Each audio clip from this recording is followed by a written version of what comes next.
সুপ্রিয় ছাত্রছাত্রীবৃন্দ সবাইকে আইসিটি ক্লাসে স্বাগতম জানাচ্ছি। আজকে আমরা অধ্যায় 6 এখান থেকে সর্টিং এবং ইন্ডেক্সিং এই টপিকস নিয়ে আলোচনা করব। আজকের এই টপিকটি আলোচনা শেষে আমরা শিক্ষণফল হিসেবে যা যা জানতে পারবো, সর্টিং এবং ইন্ডেক্সিংয়ের প্রয়োজনীয়তা বুঝতে পারবো, আমরা সর্টিং এবং ইন্ডেক্সিংয়ের তুলনা করতে শিখব। তাহলে চলো আমরা আজকের মূল প্রতিপাদ্য সর্টিং এবং ইন্ডেক্সিং কি মূল আলোচনায় চলে যাই। আচ্ছা, সর্টিং এবং ইন্ডেক্সিং এটার প্রেক্ষাপটটা কি, এটা কেন দরকার হয়? মূলত ডেটাবেজের অধীনে ডেটা টেবিলের ডেটাগুলোকে বিভিন্ন প্রয়োজনে আমাদের কি হয়, মানের ঊর্ধ্বক্রম বা অধক্রম অনুসারে সাজানোর দরকার হতেই পারে। এখন এই যে ডাটাবেজের ডাটা টেবিলে অনেকগুলো ডাটা থাকে, সেই ডাটাগুলোকে বড় থেকে ছোট অথবা ছোট থেকে সাজানোর জন্য আমরা এই কাজটা সর্টিংয়ের মাধ্যমেও করতে পারি, আবার ইন্ডেক্সিংয়ের মাধ্যমেও করতে পারি। মূলত সর্টিং এবং ইন্ডেক্সিং একই কাজ করে থাকলেও তাদের কাজের ধরন আলাদা। অর্থাৎ সর্টিং এক প্রক্রিয়ায় কাজ করে, ইন্ডেক্সিং অন্য একটি প্রক্রিয়ায় কাজ করে। তাহলে আমরা চলো এখন জানার চেষ্টা করি সর্টিং কিভাবে কাজ করে এবং ইন্ডেক্সিং কিভাবে কাজ করে। শুরুতেই আমি আলোচনা শুরু করতেছি সর্টিং দিয়ে। আচ্ছা, সর্টিং কি? সর্টিং হচ্ছে কোনো একটি টেবিলের ডেটাকে কোনো একটি নির্দিষ্ট ফিল্ডের মানের ভিত্তিতে ঊর্ধ্বক্রম বা অধক্রম অনুসারে সাজানো, অর্থাৎ বড় থেকে ছোট অথবা ছোট থেকে বড় আকারে সাজানো। বিষয়টা আমি ব্যাখ্যা করতেছি। ধরো এটা হচ্ছে আমার মূল ডেটা টেবিল। মূল ডেটা টেবিল আমার একটা ডেটা টেবিল নিয়েছি, যে ডেটা টেবিলের নাম হচ্ছে এমপ্লয়ি।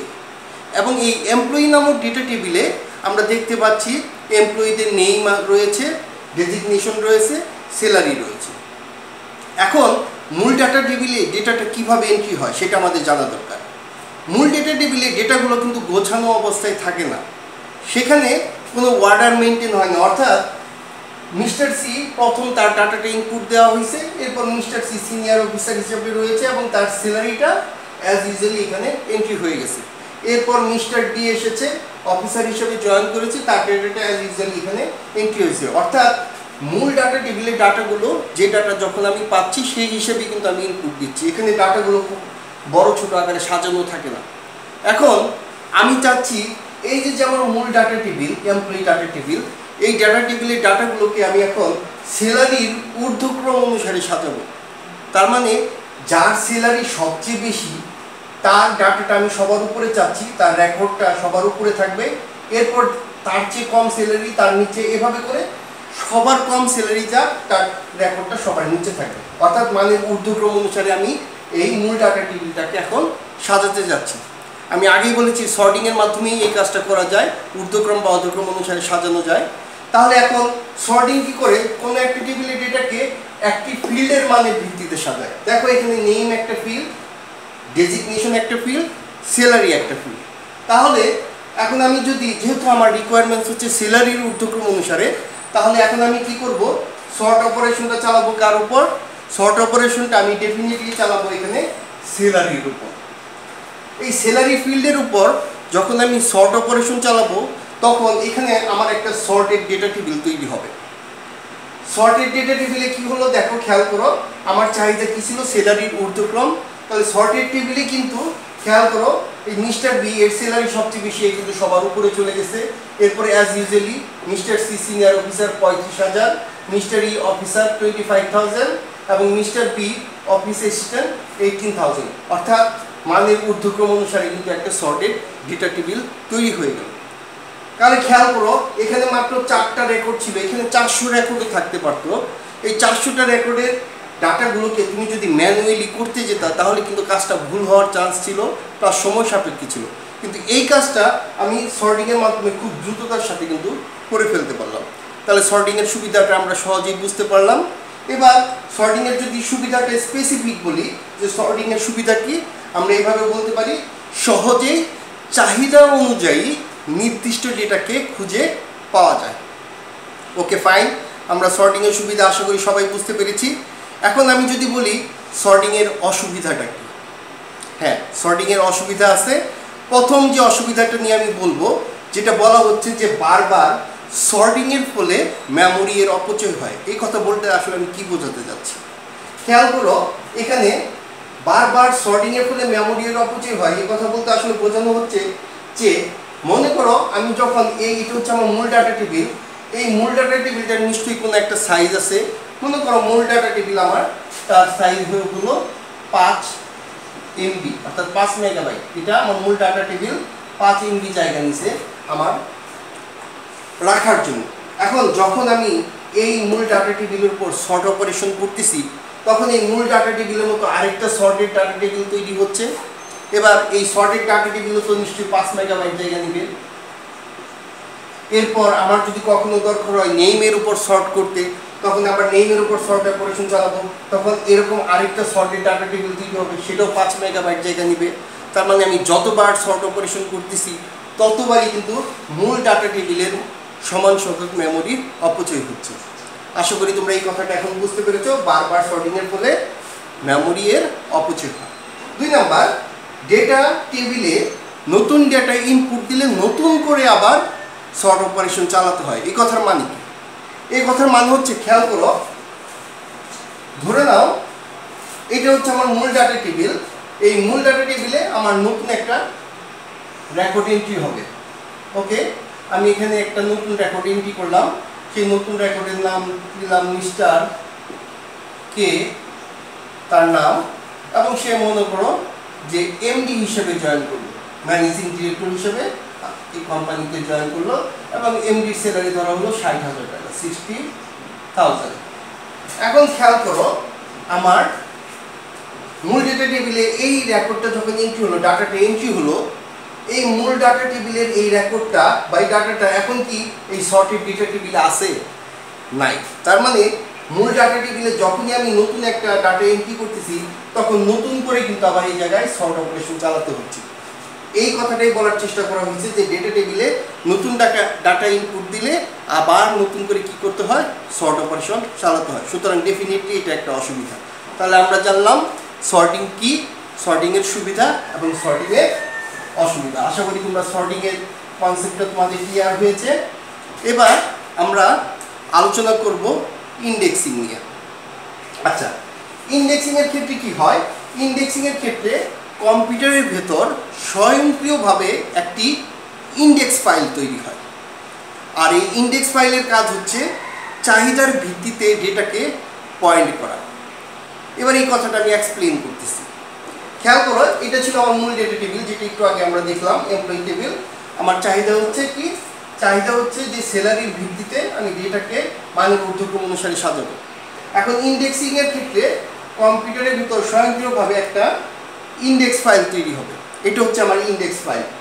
এই যে ইন্ডেক্স ফাইল দেখতেছো, এখন ইন্ডেক্স ফাইলের কাজটা কি? ইন্ডেক্স ফাইলের কাজ হচ্ছে চাহিদার ভিত্তিতে ডেটাকে সে কী করবে? ডেটাকে সে পয়েন্ট করবে বা নির্দেশ করবে। কি নির্দেশ করবে? যেটা আমার চাহিদা। আমার চাহিদা কি? কার স্যালারি সবচেয়ে বেশি সেটা জানা। সেক্ষেত্রে ইন্ডেক্স ফাইলের 1 নম্বর ঘর পয়েন্ট করবে যার স্যালারি সবচেয়ে বেশি, 2 নম্বর ঘর পয়েন্ট করবে তারপরের জনকে, 3 নম্বর ঘর পয়েন্ট করবে তারপরের জনকে, 4 নম্বর ঘর পয়েন্ট করবে তারপরের জনকে। অর্থাৎ সে পয়েন্ট করে দেখিয়ে দিচ্ছে ও ফার্স্ট, ও সেকেন্ড, ও থার্ড, অর্থাৎ এভাবে পয়েন্ট করে করে দেখিয়ে দিচ্ছে। ইন্ডেক্সিং মূলত এইভাবেই কাজ করে। এবার আমরা ইন্ডেক্সিংয়ের সুবিধা নিয়ে কথা বলব। ইন্ডেক্সিংয়ের প্রথম যে সুবিধা, যে ইন্ডেক্সিংয়ের ক্ষেত্রে মেমোরির অপচয় হয় না। আচ্ছা, মেমোরির অপচয় হয় না এই কথা বলতে কী বোঝাতে চাচ্ছি? খেয়াল করো, যখন আমি সর্টিং করেছিলাম তখন এরকম টেবিলের মতো আরেকটা টেবিল তৈরি হয়েছিল। এই টেবিল 5 মেগাবাইট হলে ওই টেবিলও 5 মেগাবাইট হয়েছিল। কিন্তু ইন্ডেক্সিংয়ে কিন্তু কোনো টেবিল তৈরি হচ্ছে না। ইন্ডেক্সিংয়ের ক্ষেত্রে একটা স্বয়ংক্রিয়ভাবে ইন্ডেক্স ফাইল তৈরি হচ্ছে এবং সে শুধু পয়েন্ট করে দেখাই দিচ্ছে ফার্স্ট, সেকেন্ড, থার্ড। সুতরাং এখানে নতুন টেবিল যেহেতু তৈরি হচ্ছে না, সুতরাং মেমোরির কোনো অপচয় হচ্ছে না। এই জন্য ইন্ডেক্সিংয়ে মেমোরির কোনো অপচয় হয় না। 2 নাম্বার, যেটা বলা হয় নির্দিষ্ট ডেটাকে সর্টিংয়ের চেয়ে অনেক দ্রুত খুঁজে বের করা যায়। তার মানে আমি বলতে চাচ্ছি, কোনো এক ডেটা যদি আমি সর্টিং করে বের করতে চাই, যতক্ষণ লাগবে ইন্ডেক্সিংয়ে তার চেয়ে অনেক কম সময় লাগবে। আমি একটু ব্যাখ্যা করি বিষয়টা। দেখো, আমার এখানে জানা দরকার ছিল যে কার স্যালারি সবচেয়ে বেশি, সেটা আমি জানার জন্য স্যালারির ঊর্ধ্বক্রম অনুসারে আমি কী করেছিলাম, এখানে ডাটাগুলোকে পয়েন্ট করেছিলাম। ইন্ডেক্সিংয়ের তখন 1 নম্বর ঘর কাকে পয়েন্ট করবে? 1 নম্বর ঘর পয়েন্ট করবে যার স্যালারি সবচেয়ে বেশি। এখন এই বাকি কানেকশনগুলো হওয়ার আগেই কিন্তু আমি রেজাল্টটা বলে দিতে পারবো যে কার স্যালারি সবচেয়ে বেশি।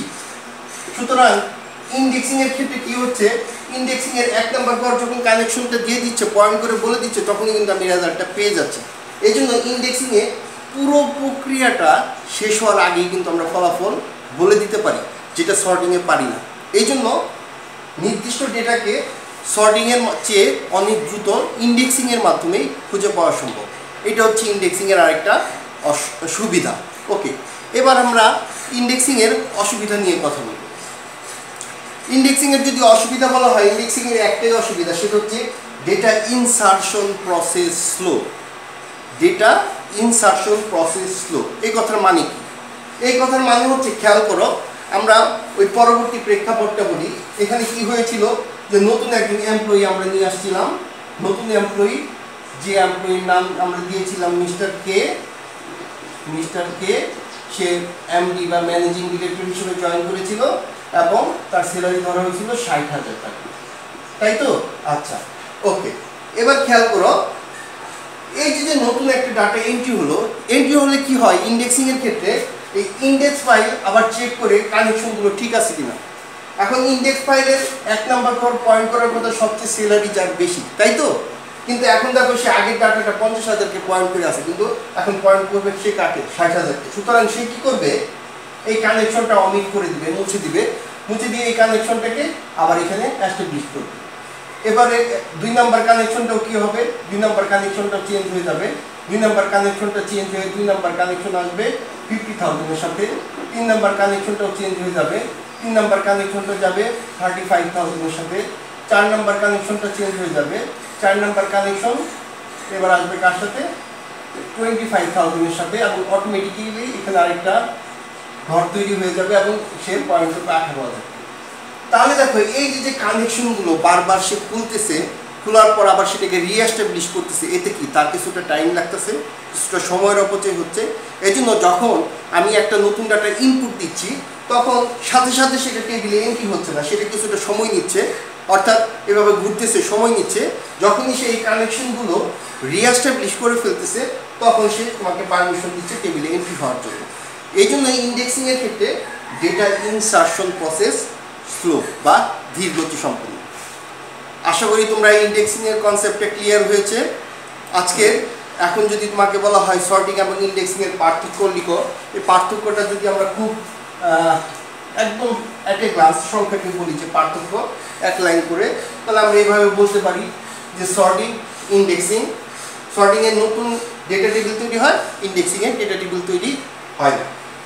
মেমোরি এর অপচয় হয় সর্টিং এ, ইন্ডেক্সিং এ মেমোরি এর অপচয় হয় না। এটা তুলনামূলক ধীরগতি সম্পন্ন, ইন্ডেক্সিং তুলনামূলকভাবে দ্রুতগতি সম্পন্ন। নতুন ডেটা দ্রুত ইনপুট দেওয়া যায় সর্টিং এ, আর ইন্ডেক্সিং এ এই মাত্রই আমি বললাম নতুন ডেটা দ্রুত ইনপুট দেওয়া যায় না। সুতরাং এটি হচ্ছে সর্টিং এবং ইন্ডেক্সিং এর পার্থক্য। আশা করি তোমরা আজকের সম্পূর্ণ আলোচনাটা বুঝতে পেরেছো। আজকের পাঠ মূল্যায়ন যদি করি, তোমাদের একটা টপিকস যে সর্টিং এবং ইন্ডেক্সিং এর কার্য পদ্ধতি বিশ্লেষণ করা, অর্থাৎ কিভাবে কাজ করে, আমি শিওর যে তোমরা সবাই এই কার্যপদ্ধতি এখন বিশ্লেষণ করতে পারবে। এর ভিত্তিতে আমি যদি তোমাদের একটা হোম টাস্ক দিই বা সবার একটা হোমওয়ার্ক রইল যে সর্টিংয়ের চেয়ে ইন্ডেক্সিং অধিক কার্যকর, এর প্রেক্ষিতে তোমার মতামত ব্যাখ্যা করো। আশা করি তোমরা সবাই হোমওয়ার্কটা করে ফেলবে এবং পরবর্তী ক্লাসে তোমাদের সাথে আবার দেখা হবে। সবাই ভালো থাকো, আল্লাহ হাফেজ।